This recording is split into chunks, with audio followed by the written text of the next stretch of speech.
ஜனவரி 7 மற்றும் 8ஆம் தேதி உலக முதலீட்டாளர்கள் மாநாடு சென்னையில் நடக்கிறது. 30க்கும் மேற்பட்ட நாடுகளில் இருந்து 100க்கும் அதிகமான வளரும் முதலீட்டாளர்கள் பங்கேற்பதற்கான வாய்ப்பை தமிழ்நாடு வழங்குகிறது. வர விரும்புவோர் கீழே குறிப்பிட்டுள்ள இணையதளத்தில் பதிவு செய்யவும். தி சென்னை சில்க்ஸின் கிறிஸ்துமஸ் மற்றும் நியூ இயர் சேல்.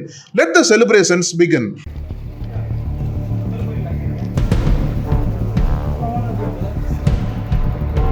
உங்க ஆளுங்க செருப்பு போடக்கூடாது, ரெட்டை குவளையில தான் குடிக்கணும், கோவிலுக்குள்ள நுழையக்கூடாது, பயந்து நடுங்கும் பட்டியல் மக்கள். ஜாதி பிடியில் திருப்பூர் கிராமம். திருப்பூர் மாவட்டம் மடத்துக்குளம் தாலுகா மைவாடி ஊராட்சிக்கு உட்பட்டது ராஜாவூர் கிராமம். இங்கு கடந்த டிசம்பர் 5ஆம் தேதி பட்டியல் சமூகத்தைச் சேர்ந்த நபர் ஒருவர் மீது வன்கொடுமை தாக்குதல் நடத்தப்பட்டது.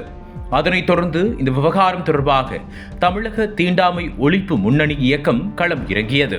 அதன் அடிப்படையில் வன்கொடுமை தாக்குதல் நடந்த ராஜாப்பூர் கிராமத்தில் கள ஆய்வு செய்த தமிழக தீண்டாமை ஒழிப்பு முன்னணி அமைப்பினர் ஆய்வின் முடிவில் அதிர்ச்சிக்கு உள்ளாகினர். அந்த ராஜாப்பூர் கிராமத்தில் பட்டியலின மக்கள் பொது வீதிகளில் கால்களில் செருப்பு அணிந்து செல்லக்கூடாது என்பதையும், அப்பகுதியில் உள்ள தேநீர் கடையில் இரட்டை குவளை முறை இருப்பதையும் கண்டுபிடித்தனர்.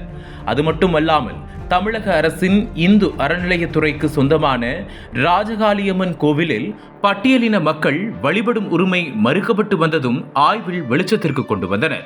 இதை அறிந்து அதிர்ந்து போன தமிழக தீண்டாமை ஒழிப்பு முன்னணி அமைப்பினர் டிசம்பர் 13ஆம் தேதியன்று வன்கொடுமை நடத்தியவர்களை கைது செய்ய வேண்டும், பொது இடங்களில் பட்டியலின மக்களுக்கு அடிப்படை உரிமை கிடைக்க நடவடிக்கை எடுக்க வேண்டும் என வலியுறுத்தி உடுமலை துணை காவல் கண்காணிப்பாளரிடம் புகார் மனு ஒன்றினை கொடுத்தனர். தொடர்ந்து கள போராட்டங்களை முன்னெடுத்தவர்கள் சார்பில் கடந்த டிசம்பர் 18ஆம் தேதி திருப்பூர் மாவட்ட ஆட்சித்தலைவர் மற்றும் மாவட்ட காவல் கண்காணிப்பாளரிடம் கோரிக்கை மனு தரப்பட்டது. ஆனால் மனு கொடுத்தும் எந்த நடவடிக்கையும் அதிகாரிகள் எடுக்காததால் தமிழக தீண்டாமை ஒழிப்பு முன்னணி சார்பில் டிசம்பர் 24ஆம் தேதி உடுமலை மத்திய பேருந்து நிலையம் அருகில் கண்டன ஆர்ப்பாட்டம் நடைபெறும் என அறிவித்த நிலையில் மாவட்ட நிர்வாகம் நடவடிக்கை எடுப்பதாக உறுதி அளித்ததால் ஆர்ப்பாட்டம் கைவிடப்பட்டது. இந்த நிலையில் ராஜாவூர் கிராமத்தில் உள்ள கோவிலில் வழிபடவும் பொது பாதையில் செருப்பு அணிந்து நடக்கவும் முடிவு செய்து அதை உறுதி செய்யும் வகையில் கடந்த 24ஆம் தேதி தீண்டாமை ஒழிப்பு முன்னணியின் மாவட்ட செயலாளர் CK கனகராஜ் தலைமையிலும் மாநில தலைவர் தா செல்லக்கண்ணு முன்னிலையிலும் பாதிக்கப்பட்ட குடும்பத்தினர் மற்றும் பொதுமக்கள் பேரணியாக பொது பாதையில் செருப்பு அணிந்து சென்றனர். பின்னர் ராஜகாளியம்மன் கோவில் உள்ளே சென்று வழிபாடு நடத்தினர். இந்த நிகழ்வில் தீண்டாமை ஒழிப்பு முன்னணியின் மாவட்ட பொருளாளர் பஞ்சலிங்கம், மார்க்சிஸ்ட் கம்யூனிஸ்ட் கட்சியின் தாலுகா செயலாளர் RV வடிவேல், CITU நிர்வாகி பன்னீர்செல்வம் மற்றும் திராவிடர் கழகம் விடுதலை சிறுத்தைகள் கட்சி, தந்தை பெரியார் திராவிட கழகம், ஆதி தமிழர் சனநாயக பேரவை உட்பட பல்வேறு கட்சி அமைப்புகளின் நிர்வாகிகள் பங்கேற்றனர்.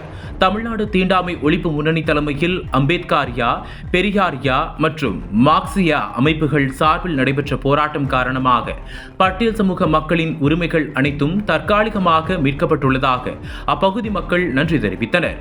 இதைத் தொடர்ந்து செய்தியாளர்களிடம் பேசிய தமிழ்நாடு தீண்டாமை ஒழிப்பு முன்னணியின் நிர்வாகிகள் இந்து சமய அறநிலைத்துறைக்கு சொந்தமான கோவிலுக்குள் சென்று வழிபட்டதன் மூலமாக பட்டியல் சமூக மக்களின் வழிபாட்டு உரிமை போராட்டம் வெற்றி பெற்றுள்ளது. களத்தில் ஒத்துழைப்பு நல்கிய தோழமை அமைப்புகளுக்கு நன்றிகள் என்றனர். திருப்பூர் மாவட்டத்தில் தீண்டாமை கொடுமைகள் சமூக நீதி அமைப்புகளின் தொடர் போராட்டங்கள் மூலம் ஒழிக்கப்பட்ட சம்பவம் சமூகத்தில் அதிர்வலைகளை ஏற்படுத்தியுள்ளது. அனல் பறக்கும் செய்திகளை அப்டேட் செய்து கொள்ள நக்கீரன் களத்தை இப்பவே சப்ஸ்கிரைப் பண்ணுங்க.